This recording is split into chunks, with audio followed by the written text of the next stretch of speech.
అంటే కనుక పేదల ఇల్లు మీకు ఎగ్జాంపుల్ చెబుతాను. పుప్పాల కూడా నార్సింగి దగ్గర ఒక చెరువు ఉంటుంది, 55 ఎకరాల చెరువు. దాన్ని 15 ఎకరాలు చేసి బండు కట్టేసి మిగతా 40 ఎకరాలు నొక్కేద్దాం అనుకుంటారు అన్నమాట. ఎవడో పెద్దవాళ్ళు చాలామంది ఉన్నారు. అనుకున్నప్పుడు అప్పుడు ఏం చేశారు, గుడిసెలేసి చేశారు.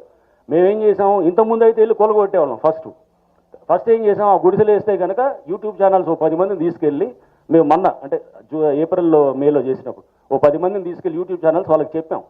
చెప్తే మొదటిసారి చెప్పిన తర్వాత ఇంకొక అప్పటిదాకా 100 గుడిసెలు 200 గుడిసెలు అయినాయి అనమాట. మేము చెప్పిన తర్వాత అంటే మళ్ళీ రెండోసారి వెళ్ళి చెప్పాం. రెండోసారి చెప్పగానే ఇంకొక 100 గుడిసెలు యాడ్ అయినాయి అనమాట. అంటే దిస్ ఇస్ హౌస్. వెనకాల గుడిసెలు వేస్తున్నారు అంటే కనుక ఇట్స్ నాట్ ద పేదవాళ్ళు కాదు, దాని వెనకాల నడిపిస్తున్నటువంటి వేరే శక్తులు ఉంటాయి అనేది that is how you have to think. So that is the deep state, that is the deep individual, deep మన దగ్గర జరుగుతున్నటువంటి that is how the system is operating. So ఆ తర్వాత వెళ్ళి వన్స్ వీ స్టార్టెడ్ డెమాలిషింగ్ ఒక్కళ్ళేడు అంతా వెళ్ళిపోయినారు అన్నమాట.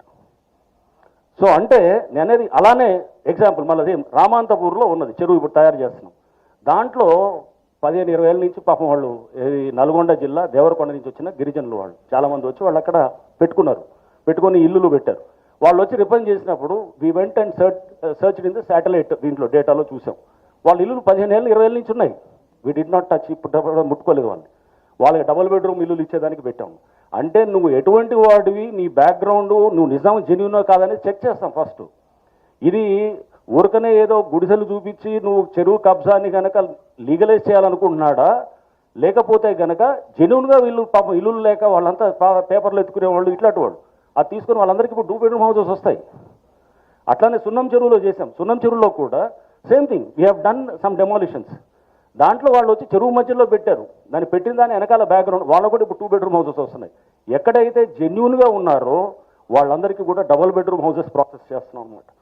అంతేగాని తీసుకొచ్చి పెట్టగానే మళ్ళీ ఇది గుడిసెలు పెరుగుతుంటాయి అనమాట. పెరుగుతుంటే అది ఇన్నాళ్ళు చేయబట్టే ఈ డ్రామాలే కదండి నడిపింది మనల్ని. ఈ దాంతో కదా ఎవడికోవాడు చేసుకుంటూ వెళ్ళింది. కబ్జాలైంది ఇలానే కదా, ఇంకెన్ని రోజులు చూస్తుంటాం అని అంటున్నాం. సో హలో ఇంకా 61% పోయిందన్నారు. ఇది కనుక ఇంకో 10 ఏళ్ళు హైడ్రా లాంటి సంస్థ రాకపోతే బహుశా చెరువులన్నీ కూడా మాయమవుతాయి. ఇప్పటికే చూస్తున్నాం మన దుస్థితి ఏమవుతుందో. And Hyderabad is no exception. This is there in every city. బెంగళూరులో మనం బ్రిక్స్ కాన్ఫరెన్స్కి వెళ్ళాను, పూరికి వెళ్తే అక్కడ నాకు ఢిల్లీ నుంచి వచ్చిన వాళ్ళు చెప్పారన్నమాట, మా దగ్గర 500 చెరువులు ఉన్నాయండి, అన్ని చెరువులు పార్కింగ్ యార్డ్గా ఉన్నాయి, అన్ని పెద్ద వాళ్ళ చేతుల్లో ఉన్నాయి, వాళ్ళని కదపడానికి కూడా ధైర్యం చేయలేదు. అదే ఇప్పుడు హైడ్రా ఉందనుకోండి మొత్తం తీసి బయటపడేస్తాం అనమాట. That is how Hydra works.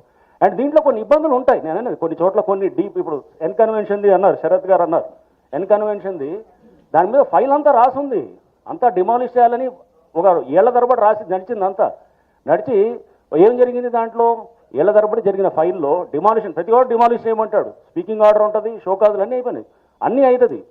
పని పిల్లికి గంటగట్టాలుగా ఎక్కడ ఒక చోట ఓ స్టేటస్ ఆర్డర్ ఏదో పట్టుకొస్తారు.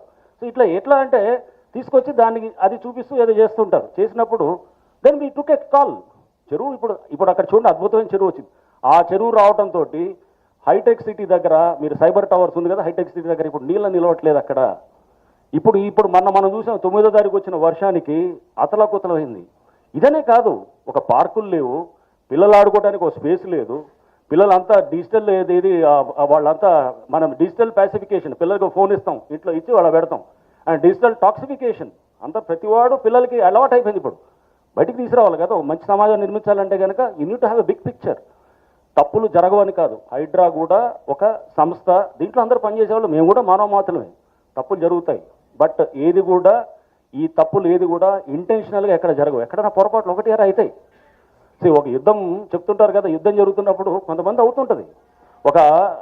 లంక మీదకి ఆంజనేయ స్వామి వెళ్ళి అక్కడ సీతమ్మ కోసం వెళ్తున్నప్పుడు అక్కడ లంకా దహనంలో కొంతమంది బలవుతారు. అంత మాత్రాన మనం మొత్తం ఎక్సైజే మనం ఆపాలంటే కాదు కదా. కొంతమంది we work on that in the bigger picture. 1,00,000 మందికి బెనిఫిట్ అయ్యే దాంట్లో ఒక 4-5 ఇబ్బంది పడ్డా కానీ కూడా maximization of public good, that is the Bentham's utilitarian principle teachers us that. So మనము let us maximize the public good. 1,00,000 మంది కోసం 4-5 కోసం మనం 5 చూపిస్తామా, 1,00,000 మంది మంచి జరిగింది చూపిస్తామా? We have a silent majority, వాళ్ళు ఎప్పుడు రోడ్డు మీదకి రారు. And we have a vocal minority, ఆ 4-5 వచ్చి ఏడుపులు బెడవ